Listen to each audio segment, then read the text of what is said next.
Laki nito, sulit mag-enjoy talaga, Wool family. Yes ma'am, sa inflatable pool ay sulit na siya pero mas recommend ko sa inyo itong folding pool pagka adult and whole family talaga kasi nga mas malaki ito and mas maganda ito para sa akin dahil nga mas mataas na rin nga pala ito at mas marami na rin kayong tubig na mailalagay dito at makakapag-swimming talaga dito kahit adult.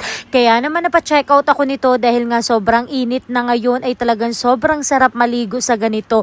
Kesa naman pumunta ako sa resort na sobrang daming naliligo tapos hindi ko pa sure kung malinis pa ba yung tubig. Syempre, ito na muna kasi anytime naman magagamit namin ito and worth it naman siya para sa price niya. Perfect na rin nga pala ito pag bandingan ninyo ng family nyo kahit nasa gilid lang kayo ng bahay, at least nag-e-enjoy kayo and nakakapag-relax kahit papano. Gaya namin guys, pares kami nag-OJT kaya wala na rin kaming time mag-outing. Kaya eto, kahit nandito kami sa bahay, nilagay na lang namin dito sa may garahe para anytime na gusto naming maligo ay nandito lang siya. Mas gusto ko nga pala itong folding pool kesa sa inflatable pool. Less hassle na rin kasi hindi mo na siya kailangan pang i-inflate. Kaya kung naghahanap kayo ng ganitong pool, nasa yellow basket na yung link nito.